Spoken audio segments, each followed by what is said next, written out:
Hello, I'm Marlis Arnold, trade show marketing consultant and author of the book, Build a Better Trade Show Image. Welcome to the Trade Show Insights podcast with news, tips, and tools to expand your knowledge of exhibiting.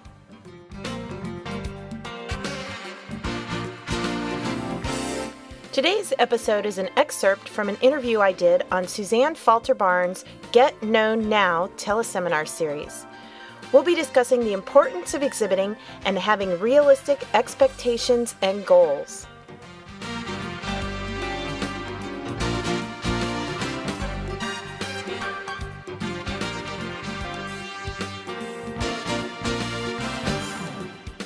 Let's just say, if you could real quick, what the benefit is of having a presence in one of these conferences. I mean, what are the possibilities for people? Just well, the in case people have never actually done this or seen it.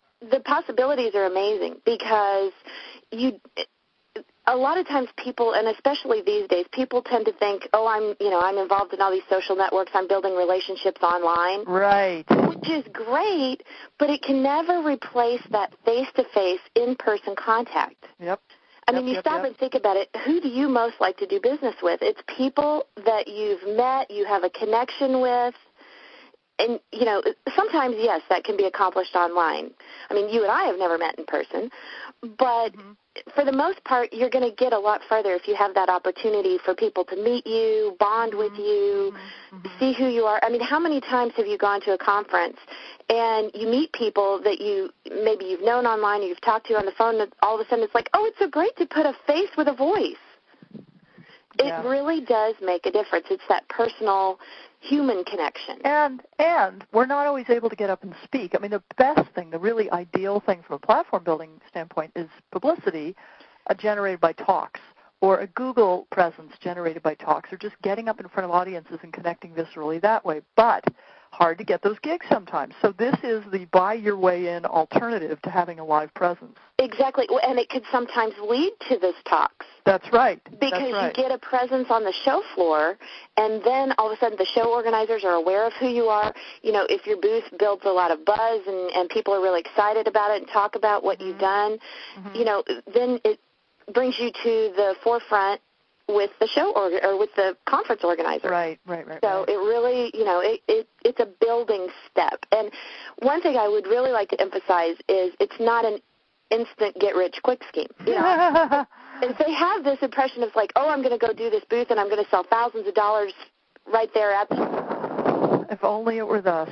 And I really relate to that because I've totally been there myself. I think we all have. Because it just seems so obvious that everybody's going to rush in and buy your widget. Well, you would buy your widget, center of the right? Universe mentality. Everybody has the idea. It's like, oh, I'm the center of the universe. I'm going to be the main attraction. Everybody's going to want to come to my booth.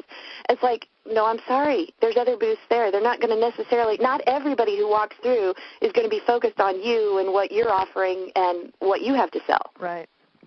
So you've got to have that realistic perspective. And that's one of the mistakes that exhibitors make. They either fail to set a goal when they do an exhibit, or they set unrealistic ones. And by unrealistic, I mean, if there's 5,000 attendees, you're not going to get 4,000 leads. Right. And I think especially first-time exhibitors tend to go into it with that approach. It's like, oh my, I've got, there's going to be thousands of people at this conference, and I have to make sure that I've got enough materials to hand out to all of them. No, it's, much smaller percentage, probably more like 10% or even less than that.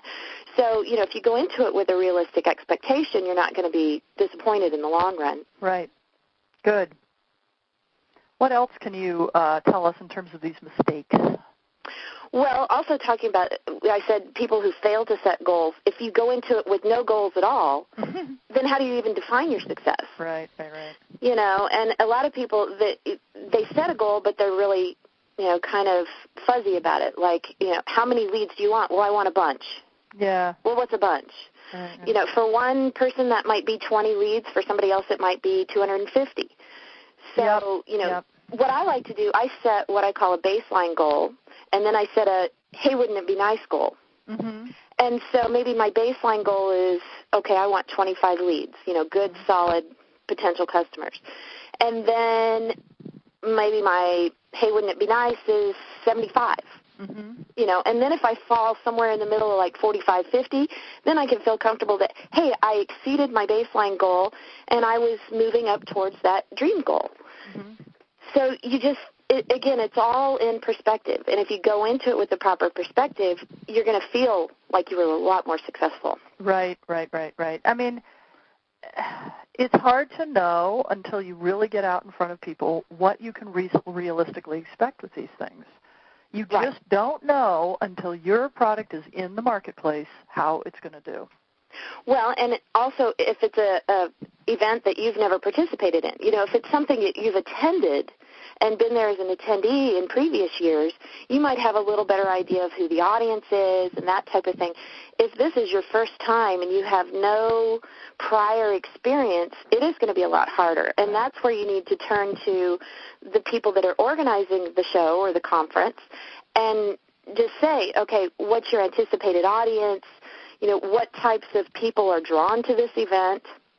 Because just because maybe there's, couple thousand people coming doesn't mean that they're all people that are your target market. Maybe only, 25% of them are people that would really be your target market. So, you can't just judge by the numbers strictly either. No, and I will say I've never once heard an accurate figure about how many people are actually going to attend a conference from the conference organizers. Not once. That's another issue. And, I totally understand why they do this, but they tend to overinflate their numbers. Mm-hmm. A lot of them. Not everybody, but a lot of them do. And so that makes it hard, too. So, again, if you're getting these numbers, just kind of, put it all in the blender and blend it up and figure out what you expect out of it. Right. Don't necessarily take everything at face value.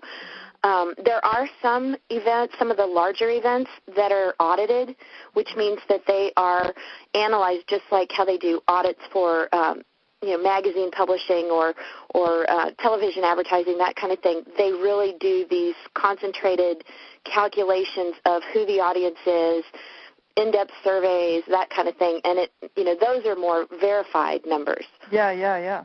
But there's, still just a small percentage of events that use those services, so you can't count on that.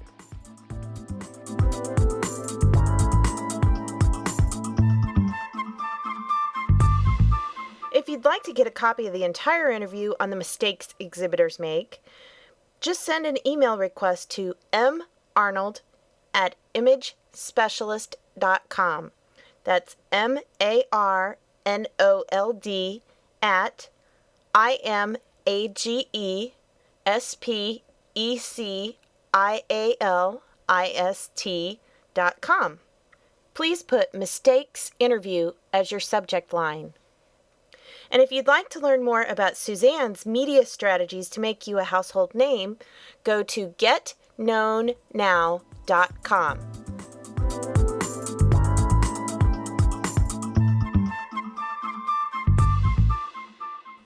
Trade Show Insights is protected by the Creative Commons copyright license. You may feel free to share this recording with colleagues as long as it is shared in its entirety and is not used for commercial purposes. To learn more, please see the link in the show notes.